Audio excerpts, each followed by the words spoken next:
As we discussed in the previous video, Netflix was willing to pay over $1 million for the best user rating algorithm, which shows how critical the recommendation system is to their business. In this video, we'll discuss how recommendation systems work. Let's start by thinking about the data. When predicting user ratings, what data could be useful?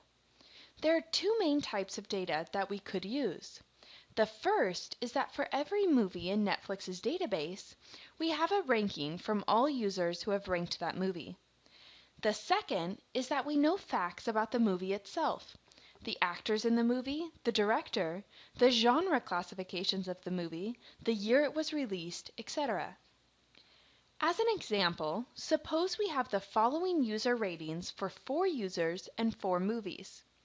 Our users are Amy, Bob, Carl, and Dan, and our movies are Men in Black, Apollo 13, Top Gun, and Terminator. The ratings are on a 1 to 5 scale, where 1 is the lowest rating and 5 is the highest rating. The blank entries mean that the user has not rated the movie. We could suggest to Carl that he watch Men in Black. Since Amy rated it highly, she gave it a rating of 5, and Amy and Carl seem to have similar ratings for the other movies.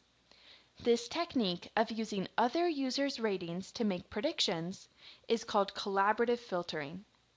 Note that we're not using any information about the movie itself here, just the similarity between users. Instead, we could use movie information to predict user ratings. We saw in the table that Amy liked Men in Black. She gave it a rating of 5. We know that this movie was directed by Barry Sonnenfeld, is classified in the genres of action, adventure, sci-fi, and comedy, and it stars actor Will Smith. Based on this information, we could make recommendations to Amy. We could recommend to Amy another movie by the same director, Barry Sonnenfeld's movie Get Shorty.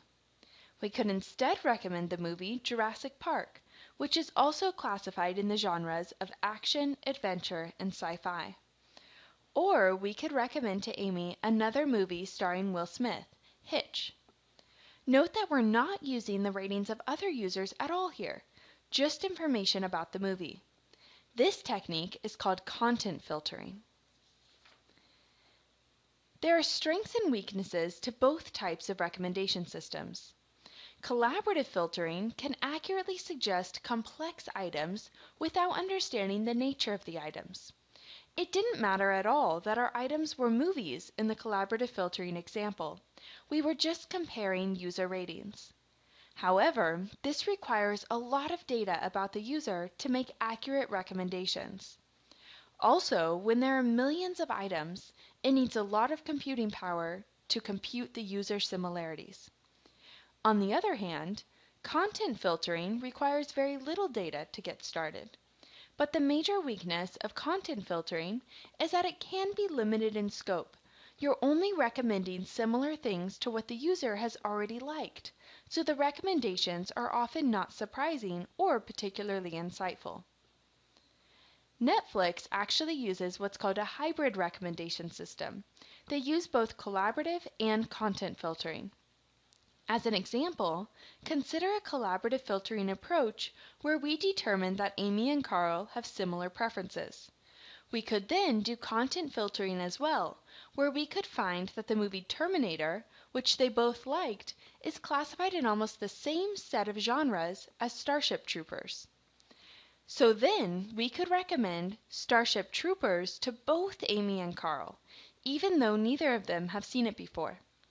If we were only doing collaborative filtering, one of them would have had to have seen it before. And if we were only doing content filtering, we would only be recommending to one user at a time. So by combining the two methods, the algorithm can be much more efficient and accurate. In the next video, we'll see how we can do content filtering by using a method called clustering.